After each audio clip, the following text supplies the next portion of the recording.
नमस्कार। आज हम एक ऐसे रिश्ते की गहराई में उतरेंगे जो इंसानियत जितना ही पुराना है, लेकिन अक्सर हमारी नज़रों से, हमारी बातचीत से ओझल रहता है। ये रिश्ता है महिलाओं और प्रकृति के बीच का। देखिए, ये सिर्फ कुछ पेड़ पौधों और नदियों की कहानी नहीं है। नहीं, ये कहानी है अस्तित्व की, ज्ञान की और उस खामोश संघर्ष की जिसने सदियों से हमारे समुदायों को संभाला है और आज भी संभाल रहा है। तो सवाल ये है कि ये रिश्ता आखिर बनता कैसे है? और आज की दुनिया में जहां हम इतने सारे पर्यावरण संकटों से घिरे हैं, इस रिश्ते के मायने क्या हैं? चलिए इस सफर की शुरुआत करते हैं। एक कटा हुआ सिर एक गिरे हुए पेड़ से सस्ता है। जरा एक पल के लिए इस वाक्य की गहराई को महसूस कीजिए। ये कोई महज एक नारा नहीं था। नहीं, ये 1731 में भारत के बिश्नोई समुदाय की एक प्रतिज्ञा थी। एक ऐसी निष्ठा, ऐसा समर्पण कि अपनी जिंदगी की कीमत एक पेड़ के सामने छोटी लगने लगे। ये एक वाक्य हमें सीधा उस सवाल के दिल में ले जाता है कि आखिर प्रकृति से ऐसा कौन सा रिश्ता हो सकता है जो इंसान को इस हद तक प्रतिबद्ध बना दे।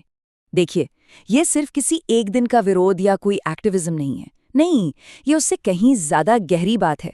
इसके पीछे वो वजह छिपी हैं जो हमारी आंखों के सामने होते हुए भी हमें अक्सर दिखाई नहीं देती। ये रिश्ता सिर्फ भावनाओं का नहीं है, बल्कि ये जिंदगी और रोजी रोटी की बुनावट में रचा बसा है। और इस ताकत को समझने के लिए हमें सबसे पहले उस बुनियादी बंधन को देखना होगा जो महिलाओं को प्रकृति से सीधे सीधे जोड़ता है। ये वो बंधन है जिसे सदियों की परंपराओं और हमारी सामाजिक भूमिकाओं ने मिलकर गढ़ा है। ये कोई आज की बात नहीं है। ये एक ऐसा रिश्ता है जो रोजमर्रा की जरूरतों से लेकर पीढ़ियों से चले आ रहे ज्ञान तक फैला हुआ है।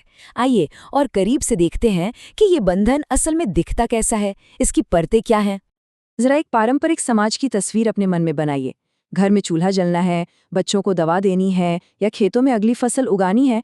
इन सब का स्रोत क्या है? आसपास का जंगल, नदी और जमीन ही तो है। और इन संसाधनों को घर तक लाने की जिम्मेदारी पारंपरिक रूप से किसकी रही है? महिलाओं की। वो सिर्फ इन चीजों को इस्तेमाल करने वाली यानी यूजर नहीं थी, वो असल में मैनेजर थीं। उन्हें पता था कि कौन सी जड़ी बूटी किस मर्ज की दवा है, जमीन की सेहत कैसे बनी रहेगी और जंगल से कितना लेना है कि वो हमेशा देता रहे। ये ज्ञान किसी किताब से नहीं, बल्कि पीढ़ी दर पीढ़ी मिले अनुभव और एक गहरी समझ से आया था। लेकिन यहाँ एक बहुत ही जरूरी और तनावपूर्ण बात है। ये गहरा रिश्ता, ये जिम्मेदारी एक भारी बोझ भी बन सकती है। जरा सोचिए, जब जंगल कटते हैं या नदियां सूखती हैं तो सबसे पहले और सबसे ज्यादा मुश्किल किससे होती है? उन्हीं महिलाओं को जिन्हें अब पानी, लकड़ी और चारे के लिए मीलों और दूर जाना पड़ता है। ये चार्ट जो आप देख रहे हैं वो साफ साफ यही कहानी दिखाता है। पर्यावरण का विनाश कभी भी जेंडर न्यूट्रल नहीं होता। इसका एक स्पष्ट वर्ग लिंग प्रभाव होता है और इस प्रभाव का जो असमान बोझ है वो महिलाओं के कंधों पर आकर पड़ता है। तो इसी गहरे रिश्ते और इस असमान बोझ को समझने के लिए एक बहुत ही शक्तिशाली वैचारिक ढांचा, एक थ्योरी सामने आई जिसे हम पारिस्थितिक नारीवाद या इको फेमिनिज्म के नाम से जानते हैं। और ये सिर्फ एक अकादमिक सिद्धांत नहीं है, बल्कि एक आंदोलन की आवाज भी है। 1974 में फ्रांसवा दोबो ने जब ये शब्द गढ़ा तो उन्होंने एक बहुत ही गहरी सच्चाई को उजागर किया। इकोफेमिनिज्म कहता है कि जिस पितृसत्तात्मक मानसिकता से प्रकृति को सिर्फ एक संसाधन या रिसोर्स मानकर उसका शोषण किया जाता है, ठीक उसी मानसिकता से महिलाओं को भी एक संपत्ति या प्रॉपर्टी मानकर नियंत्रित किया जाता है। सोचकर देखिए, चाहे धरती से बेरहमी से तेल निकालना हो या महिलाओं को एक वस्तु की तरह देखना, इसके पीछे की सोच एक ही है, प्रभुत्व और नियंत्रण की सोच। इस नजरिए से अगर देखें तो महिलाओं की आज़ादी और धरती की सुरक्षा ये दो अलग अलग लड़ाइयां नहीं हैं, बल्कि एक ही संघर्ष के दो पहलू हैं। लेकिन एक बात समझना जरूरी है कि पारिस्थितिक नारीवाद कोई एक पत्थर की लकीर वाला विचार नहीं है। ये तो एक विशाल छाते की तरह है जिसके नीचे कई अलग अलग धाराएं हैं, अलग अलग सोच है। जैसे रेडिकल धारा मानती है कि समस्या की जड़ में पितृसत्ता है और इसे जड़ से उखाड़े बिना कोई स्थायी समाधान नहीं हो सकता। वहीं सांस्कृतिक धारा महिलाओं और प्रकृति के बीच के इस रिश्ते को एक ताकत के रूप में देखती है, उसे सेलिब्रेट करती है। सामाजिक धारा का तर्क है कि ये रिश्ता जैविक नहीं, बल्कि समाज द्वारा बनाई गई भूमिकाओं का नतीजा है। और लिबरल धारा का मानना है कि मौजूदा सिस्टम में सुधार करके महिलाओं को बराबरी के मौके देकर ही समाधान मिल सकता है। ये विविधता ही दिखाती है कि ये कितना जीवंत और लगातार विकसित हो रहा विचार है। और जब बात भारतीय संदर्भ की आती है तो तो वंदना शिवा जैसी विचारकों ने इन विचारों को एक बहुत ही अनूठी सांस्कृतिक गहराई दी है। आप देखिए, यहाँ प्रकृति शब्द खुद स्त्रीलिंग है। हमारी परंपरा में इसे शक्ति का ही एक रूप माना जाता है, वो रचनात्मक ऊर्जा जिससे पूरी सृष्टि का, पूरे ब्रह्मांड का जन्म होता है। इस नजरिए से महिलाएं सिर्फ अपनी सामाजिक भूमिका की वजह से प्रकृति की संरक्षक नहीं है, बल्कि वे स्वाभाविक रूप से उसकी रक्षक हैं, क्योंकि वे उसी रचनात्मक सिद्धांत का प्रतीक हैं। ये पश्चिमी विचारों को एक बहुत ही गहरे भारतीय दार्शनिक आधार पर खड़ा करता है। और यहीं पर एक बहुत जरूरी सवाल उठता है, क्या इस रिश्ते का महिमा मंडन करते करते हम अनजाने में पर्यावरण को बचाने का सारा बोझ सिर्फ महिलाओं के कंधों पर तो नहीं डाल रहे हैं? क्या ये विचार दुनिया भर की महिलाओं के अलग अलग अनुभवों को, उनकी जाति, उनके वर्ग को नज़रअंदाज तो नहीं कर रहा है? और यहीं से इस सिद्धांत की कुछ आलोचनाएं भी शुरू होती हैं।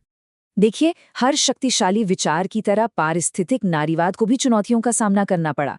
कई विद्वानों ने इसकी सीमाओं की ओर इशारा किया और एक वैकल्पिक ढांचे का प्रस्ताव भी रखा, जिसे नारीवादी पर्यावरणवाद यानी कि फेमिनिस्ट एनवायरमेंटलिज्म कहा जाता है। तो आलोचकों का तर्क क्या है? उनका कहना है कि पारिस्थितिक नारीवाद कभी-कभी इसेंशियलिज्म के जाल में फंस जाता है। मतलब ये मान लेता है कि सारी महिलाएं जैविक रूप से, बायोलॉजिकली प्रकृति के करीब होती है, और ये खतरनाक है क्योंकि ये वर्ग, जाति और नस्ल की सच्चाइयों को अनदेखा कर देता है। जरा सोचिए, एक शहर में रहने वाली कॉर्पोरेट एग्जीक्यूटिव का प्रकृति से जो रिश्ता है, वो एक आदिवासी महिला के रिश्ते से जमीन आसमान का फर्क रखता है ना? और इससे भी बड़ा खतरा ये है कि ये धारणा पर्यावरण संरक्षण को महिलाओं का काम बना देती है। उन्हें जिम्मेदारी तो दे देती है, लेकिन शक्ति नहीं। ये पूरी बहस भारतीय विचारक वंदना शिवा और बीना अग्रवाल के काम में बहुत ही साफ दिखती है। जहां शिवा स्त्री सिद्धांत और एक आध्यात्मिक जुड़ाव पर जोर देती हैं, वहीं बीना अग्रवाल हमें भौतिक वास्तविकता की जमीन पर ले आती हैं। अग्रवाल का तर्क है कि महिलाओं का प्रकृति से रिश्ता आध्यात्म से नहीं, बल्कि उनके श्रम, संपत्ति पर उनके अधिकार और शक्ति की संरचनाओं में उनकी क्या हैसियत है, उससे तय होता है। उनका नारीवादी पर्यावरणवाद इस अहम सवाल पर केंद्रित है, संसाधनों पर नियंत्रण किसका है और लिंग, जाति और वर्ग इस नियंत्रण को कैसे प्रभावित करते हैं। तो अब तक हमने सिद्धांतों की बात की। अब इन सिद्धांतों को अकादमिक बहसों से निकालकर जमीन पर उतारते हैं, क्योंकि भारत में कई ऐसे शक्तिशाली आंदोलन हुए हैं जहां ये विचार सिर्फ किताबी बातें नहीं रहे, बल्कि जीवन और मृत्यु का सवाल बन गए। चलिए इन आंदोलनों की दुनिया में चलते हैं। ये टाइमलाइन जो आप देख रहे हैं, ये सिर्फ तारीखों की एक लिस्ट नहीं है, ये विरोध की एक अटूट विरासत का सबूत है। 18वीं सदी के बिश्नोई बलिदान से लेकर 20वीं सदी के बड़े बड़े जन आंदोलनों तक एक सुनहरा धागा इन सबको आपस में जोड़ता है, और वो धागा है इन संघर्षों में महिलाओं की केंद्रीय और अपरिहार्य भूमिका। चिपको आंदोलन शायद इसका सबसे मशहूर और प्रतिष्ठित उदाहरण है। 1973 में जब गढ़वाल हिमालय में व्यावसायिक आरियां पेड़ों की ओर बढ़ीं, तो वहां की स्थानीय महिलाओं ने एक बहुत ही सरल लेकिन क्रांतिकारी तरीका अपनाया। वे पेड़ों से लिपट गईं। गौरा देवी और बचनी देवी जैसी महिलाओं के नेतृत्व में ये कोई प्रतीकात्मक इशारा नहीं था। नहीं, ये एक खुला ऐलान था कि हमारे जंगल काटने से पहले तुम्हें हमारे शरीरों को काटना होगा। वे एक सीधी सी सच्चाई जानती थीं, जंगल के बिना उनका अस्तित्व ही दांव पर था। और चिपको की ये चिंगारी सिर्फ हिमालय तक ही सीमित नहीं रही। ठीक 10 साल बाद 1983 में कर्नाटक में अप्पिको आंदोलन के रूप में एक नई लॉ जली। आपको जानकर हैरानी होगी कि कन्नड़ में अप्पिको का मतलब भी गले लगाना ही होता है, रणनीति का सीधा अनुवाद। यहाँ भी संघर्ष वही था, व्यावसायिक कटाई से स्थानीय पारिस्थितिकी और आजीविका को बचाना।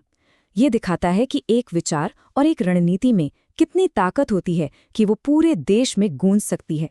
नर्मदा बचाओ आंदोलन एक बिल्कुल ही अलग पैमाने का संघर्ष था। ये सिर्फ पेड़ बचाने की लड़ाई नहीं थी, ये विकास के पूरे मॉडल को एक सीधी चुनौती थी। सरदार सरोवर बांध परियोजना से 3,20,000 से ज्यादा लोगों के विस्थापित होने का खतरा था। इनमें से ज्यादातर आदिवासी समुदाय के लोग थे, जो अपनी पुश्तैनी जमीन से, अपनी संस्कृति से उजड़ने वाले थे। मेधा पाटकर के नेतृत्व में ये विस्थापितों के अधिकारों और इस बुनियादी सवाल के लिए एक महाकाव्य लड़ाई बन गई कि आखिर ये तरक्की किसके लिए है और किसकी कीमत पर। और इस आंदोलन का एक प्रमुख नारा सब कुछ कह देता है, नारी शक्ति का सम्मान। ये नारा इस बात की सीधी स्वीकारोक्ति है, एक एक्नॉलेजमेंट है कि इस संघर्ष की रीढ़ महिलाएं थीं।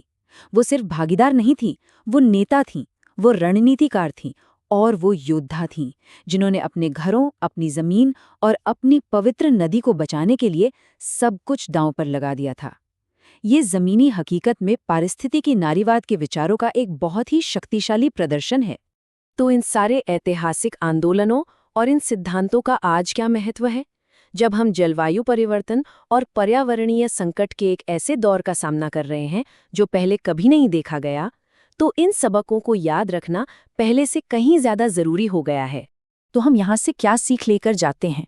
देखिए, पर्यावरणीय न्याय का रास्ता साफ है। पहला, हमें इस कड़वी सच्चाई को मानना होगा, स्वीकार करना होगा कि जलवायु संकट महिलाओं को अलग और ज्यादा बुरी तरह प्रभावित करता है। दूसरा, हमें उन पुरानी संरचनाओं को साहस के साथ चुनौती देनी होगी जो मुनाफे को इंसानों और प्रकृति से ऊपर रखती हैं। तीसरा और शायद सबसे महत्वपूर्ण, हमें ये सुनिश्चित करना होगा कि हर उस मेज पर जहां पर्यावरण के फैसले लिए जाते हैं, वहां महिलाओं की आवाज को प्राथमिकता दी जाए। और आखिर में हमें ऐसी नीतियां बनानी होंगी जो सिर्फ कागज पर जेंडर न्यूट्रल ना हो, बल्कि हकीकत में महिलाओं को सक्रिय रूप से सशक्त करें। और अंत में एक सवाल, जैसे जैसे पर्यावरणीय संकट और भी गहरे होते जा रहे हैं, अगर हमारे विकास के मॉडल और हमारी पर्यावरण नीतियां इस समस्या की लैंगिक प्रकृति को, इस गहरे संबंध की सच्चाई को नज़रअंदाज करती रहती हैं, तो हम असल में किसे पीछे छोड़ रहे हैं? सिर्फ महिलाओं को नहीं, हम एक न्यायपूर्ण और एक टिकाऊ भविष्य की संभावना को ही पीछे छोड़ रहे हैं। ये एक ऐसा सवाल है जिस पर हम सभी को गहराई से सोचना होगा। हमारे साथ जुड़ने के लिए धन्यवाद।